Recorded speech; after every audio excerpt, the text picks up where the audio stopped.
Good evening. Apparently, Professor Cody was not aware how excited people are about the Concordia University Wind Symphony, and he did not make enough programs. So, if you have one that you would be willing to share with someone else, oh, there they go.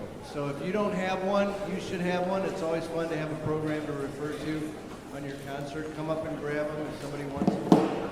Thank you very much.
Well, good evening. It is fantastic to run out of programs.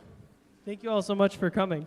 My name is Professor Robert Cody, and I have the honor and privilege of conducting this ensemble, the University Wind Symphony, and the University Orchestra, which has a concert in this exact same spot tomorrow afternoon at 2 p.m. If you can't get enough, come on back. The first piece you heard was Toccata for Band, and this piece is brand new. This is a world premiere, and I want to take a moment to tell you the story of how it began. We were on tour in Houston, Texas last year, and I had the opportunity to connect for lunch with the composer Keith Andrews. Keith is a pastor / professor / lifelong music educator who is a fantastic composer and specializes in incorporating hymn tunes into his compositions. And as Concordia sits at the intersection of faith and practice, I found it fitting to commission him to write us a piece of music. What's more, the textual and tune basis of this piece is a familiar tune to those of us who are in the Lutheran Church Missouri Synod, familiar to those of us who reside here in Nebraska in this town. The tune name is Seward, and it was written by longtime professor Ted Beck.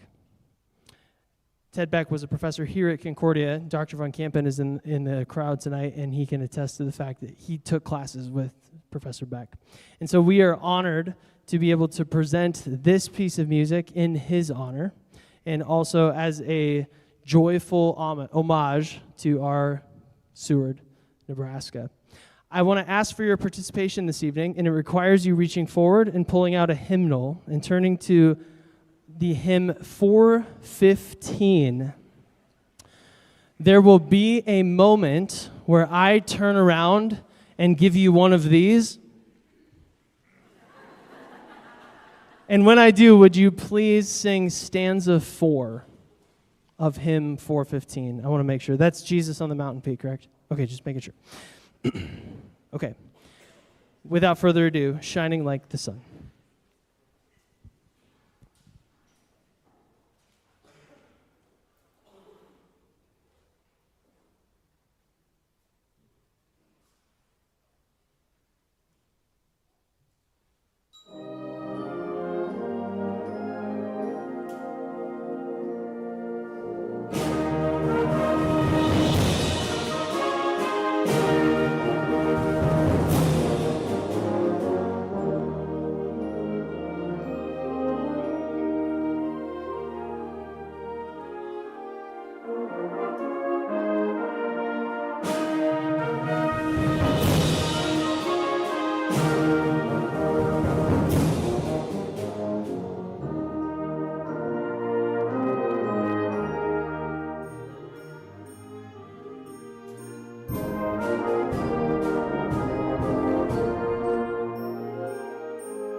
I said this phrase earlier, that Concordia University is situated at the intersection of faith and practice. So how do we incorporate faith into all the things that we do, and how do we acknowledge the fact that faith is a part of everything we do?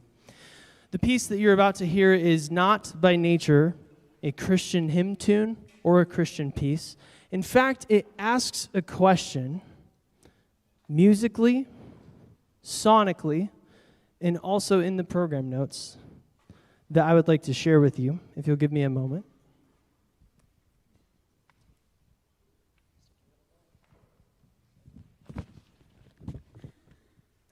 Maslanka writes, "There are times of stability in life and times of significant transition. Transitions can be upsetting, often provoked or accompanied by physical or emotional troubles. They are times of uncertainty and unknowing, but also the times of greatest creative change. On this bright morning acknowledges the struggle and the feelings of pain and loss in times of transition, but embodies the pure joy of realizing the bigger life. On this bright morning, life is new. Life is possible." The following is from a Bill Moyers interview with poet Jane Kenyon, who suffered from chronic depression and died of leukemia at age 48. "Yes, there are things in life that we must endure that are all but endurable. And yet I feel that there is a great goodness. Why, when there could have been nothing, is there something? And how, when there could have been nothing, does it happen that there is love, kindness, and beauty?" So I dared to ask this question of the Wind Symphony, and a few of them dared to answer. And I would like to share one of those answers.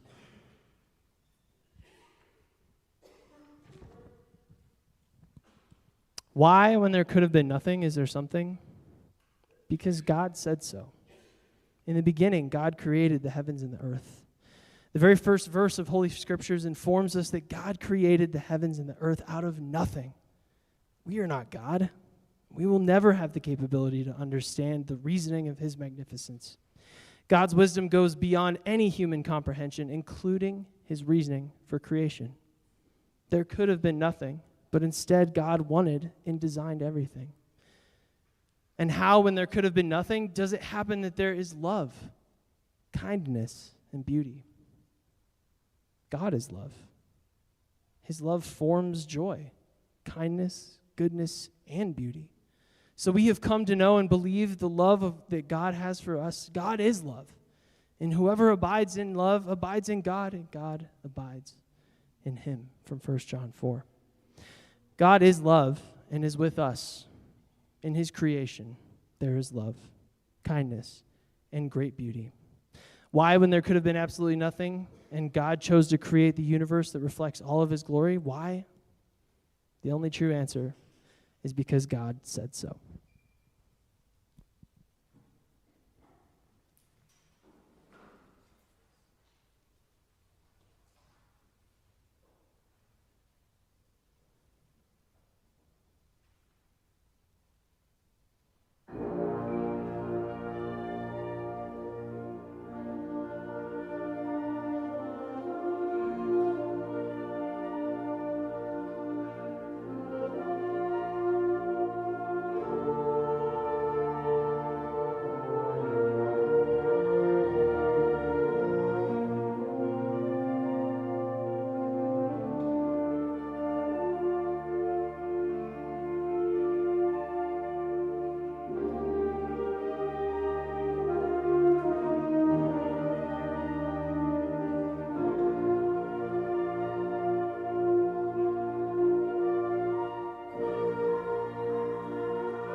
Maslanka asked the question, and he painted a picture of this bright morning.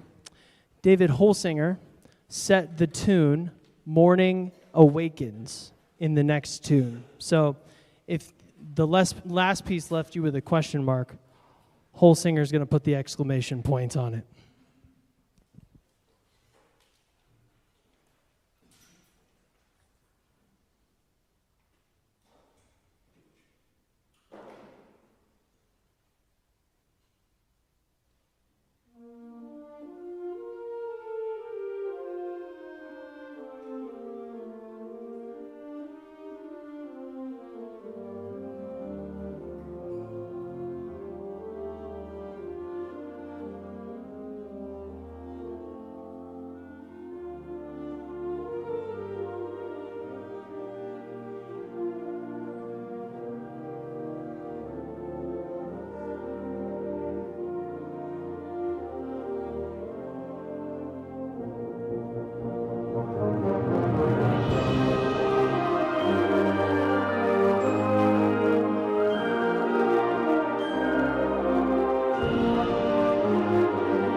At this time, I'm going to ask three things of you that you would consider three things. The first thing is, if you are liking what you hear and if you believe and support the mission of Concordia and you feel led to support us financially, we are sending around an offering basket. We would love your support. The funds here go directly to support the instrumental music ensembles at Concordia University. The second thing is we ask that you would pray for our institution. Concordia is firmly grounded in our faith and in our beliefs as a Lutheran Christian institution. There are fantastic things about that, and there are some things that are challenges in today's world. And so we ask that you would pray for the faculty, that we would teach with excellence, and that we would learn along with our students and continue to grow. We ask that you would please pray for our students as they continue in their studies, and that they would go on to be whatever God has called them to be, serving church and world.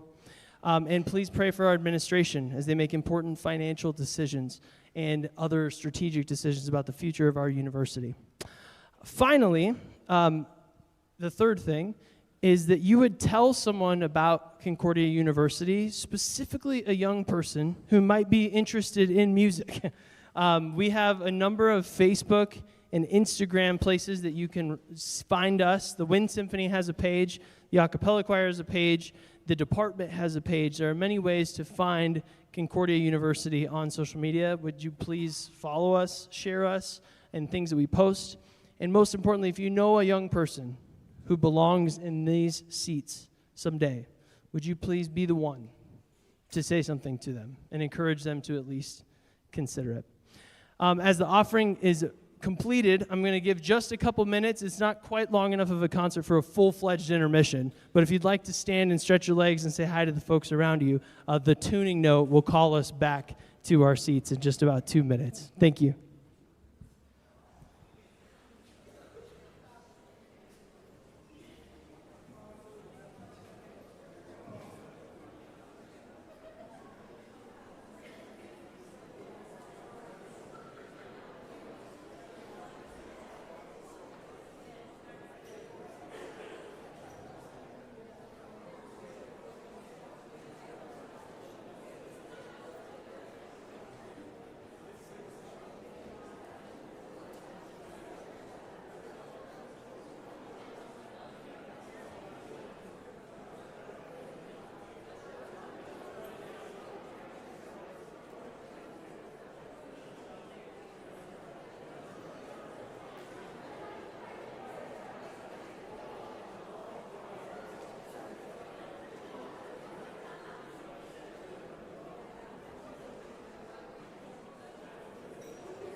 Music is a very old art form.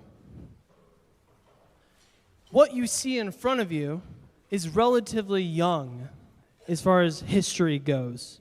The piece we're about to perform for you is one of Gustav Holst's masterworks, and it was one of the first pieces that intricately was composed for the instruments that you see before you. The instruments had been used in other ways. They had all been developed at the time of this composition in 1909, but they hadn't really been organized in such a way as Holst decided to do.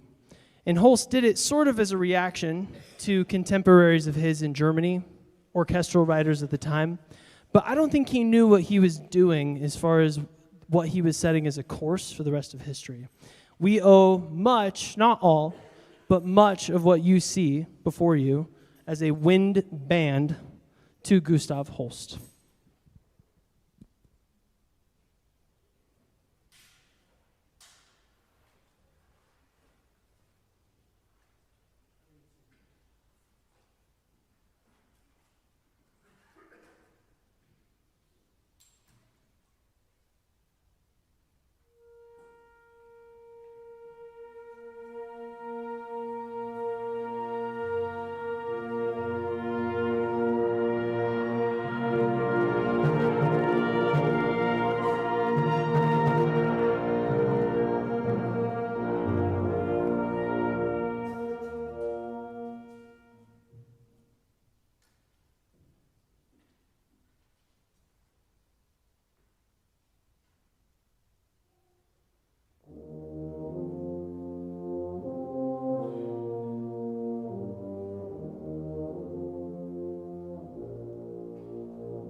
You don't have to end on a march, but it's fun to.